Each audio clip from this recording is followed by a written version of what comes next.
할렐루야. 사순절 기간 잘 보내고 계십니까? 하나님의 은혜가 이 사순절 기간 동안 여러분의 삶과 여러분의 가정 위에 하나님의 큰 은혜가 있기를 소망합니다.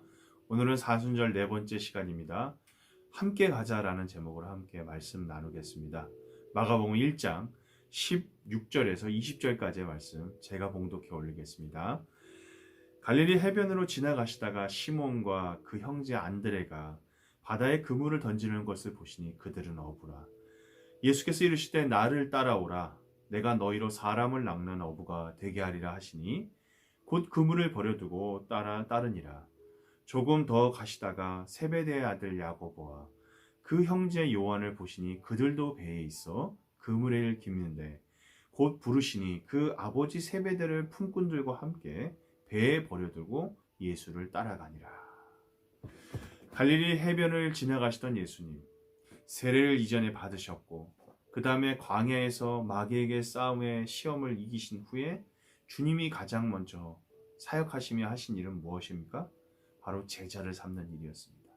그 제자를 삼기 위해 예수님께서는 바로 갈릴리 해변가에 가셨던 겁니다. 갈릴리 해변가에서 누굴 만나셨죠?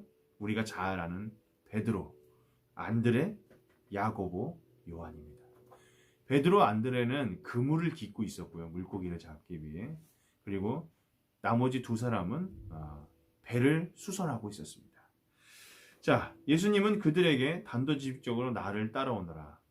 내가 너희를 사람 낚는 어부가 되게 하리라. 라고 17절에 말씀하셨습니다. 이게 재미있는 사실이 당시 1세기 지중해에서는요. 스승이 제자를 찾아다니는 게 아니라 제자가 스승을 찾아다니는 거였습니다. 덕망이 있거나 유명한 학식이 있는 스승을 찾아 제자들이 세계 각국에 나아갔고 그리고 그들에게 돈을 주고 배움을 받는 것이 당시의 하나의 어떤 선례와 같은 거였습니다. 그런데요, 우리 예수님께서는요 반대로 아이러니하게도 스승이 제자를 찾아 나서는 것이 바로 예수님의 스타일이었습니다. 그렇습니다. 일반적인 가르침과 다르게 예수님은 적극적으로 사랑하는 제자들을 선택하고 그들을 부르셨고 그들을 가르치셨습니다. 이것은 예수님이 어떠한 사회적 통념이나 어떠한 사회적 방식에 얽매이지 않는 분이었다는 겁니다. 하나님 나라의 일을 위해서라면 정말 중요한 것을 하시기 위해서라면 그 무엇도 그분에겐 중요한 것이 되지 않았다는 거죠. 우리도 예수님처럼 누가 오기를 다가오는 인생은 아닙니까? 누가 오기를 다가오는 것보다 예수님의 방식은 하나님의 나라와 그 사명을 감당하는 데 있어 남의 눈치를 보거나 망설이지 않습니다. 먼저 하나님의 자녀된 우리는 예수님의 방식대로 먼저 다가가고 먼저 복음을 전하고 먼저 섬기고 먼저 희생하는 망설이지 않는 예수님처럼 적극적인 태도를 가진 사람이 되기를 소망합니다. 하나님 나라를 위해서라면 아주 열정적이고 치열하게 사셨던 분이 바로 예수님의 모습입니다. 이것이 하나님의 자녀된 예수님의 제자로 부르심을 받은 우리의 모습이 또한 되기를 바랍니다. 두 번째로 예수님은 제자들에게 나를 따라오라고 말씀하셨습니다.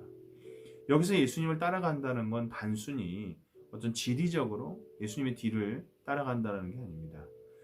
만약에 그러한 것을 의미했다면 우리가 잘 아는 것처럼 예수님을 따라다니던 사람이 누가 있죠?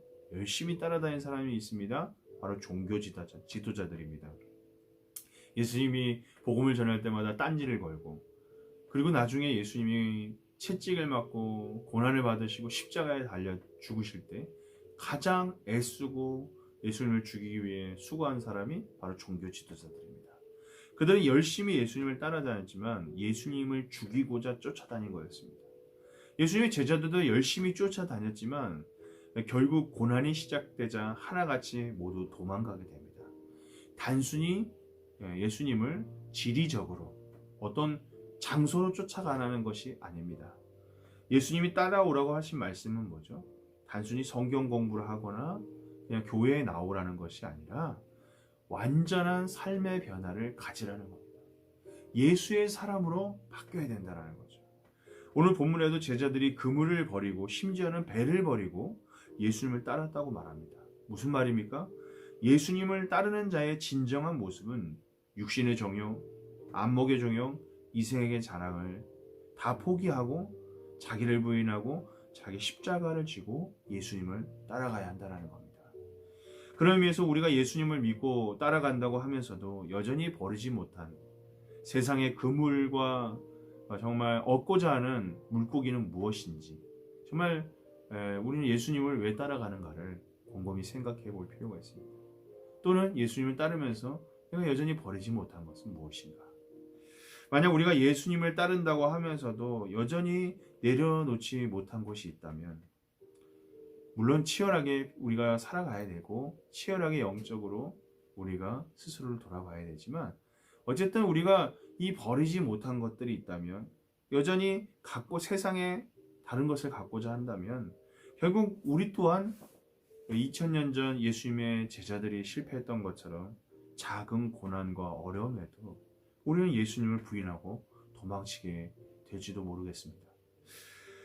만약 우리가 예수님을 따른다면서도 버리지 못한 것이 있다면 이 사순절 기간 동안 그것을 내려놓을 수 있고 변화될 수 있는 우리가 되길 바랍니다. 마지막으로 우리는 예수님의 제자들로 부름을 받으며 받은 말씀을 기억해야 합니다. 예수님은 제자들에게 나를 따르라고 하면서 무엇라고 말씀하셨죠? 내가 너희를 사람 낚는 어부가 되게 하리라 라고 하셨습니다. 여러분, 사람 낚는 어부가 될 거라고 말씀하셨지, 예수님께서 물질 낚는 어부가 되거나 돈을 낚는 어부가 되거나 예수님을 따르면 명예를 낚는 어부가 될 거라고 말씀하신 적은 없습니다. 그렇다고 지금 자신의 생업을 포기하고 모든 것을 주를 위해 희생하고 지금 당장 헌신하는 이야기는 아닙니다.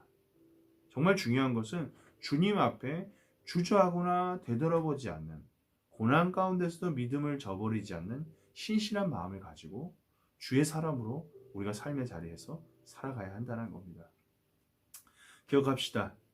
부르심을 받은 자는 많지만 그 부르심에 합당한 사람은 많지는 않습니다. 세계의 천재지변이 끊이지 않고 코로나19와 혼란한 세상의 모습이 비단 말세와 같습니다.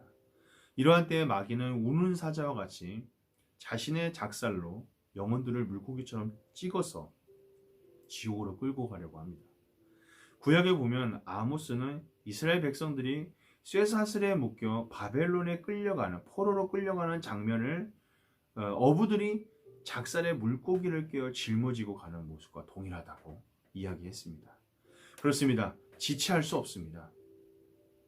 마귀와 같이 마귀는 죽음의 어부가 되어 사람들을 죽음으로 끌고 간다면, 하나님은 오늘 우리를 천국으로 끌고 가는 사람 낚는 어부로 부르셨습니다. 오늘 본문 19절에 즉시라는 단어가 다시 나옵니다. 이 말은 예수님이 이 부르심에 지체할 시간이 없었다. 즉시 하셨다. 즉시 제자들이 따라 나섰다. 그죠? 이 사느냐 죽느냐의 영적인 전쟁 속에 주님이 다급하게 우리를 부르셨습니다. 사랑하는 아무개야, 나와 함께 가자. 사랑하는 아무개야, 죽어가는 사람들이 있다. 한 사람도 더 살리기 위해 사람 낚는 업으로 우리를 부르셨습니다. 오늘 우리가 이 부르심에 합당한 주님의 말씀에 망설이지 않고 두려워하지 않고 뒤돌아보지 않고 예수님의 참된 제자로 주님의 뒤를 따라갈 수 있는 모두가 그러한 복된 사람이 되시기를, 천국의 문을 활짝 열고 진보의 많은 사람의 생명을 살리는 그 축복의 근원이 저와 여러분이 되시기를, 또 진보가 아닌 지역에 계신 분들은 또 삶의 영역에 그곳에서 많은 사람들에게 선한 영향을 미치는 복된 사람이 되시기를 간절히 소망합니다. 감사합니다.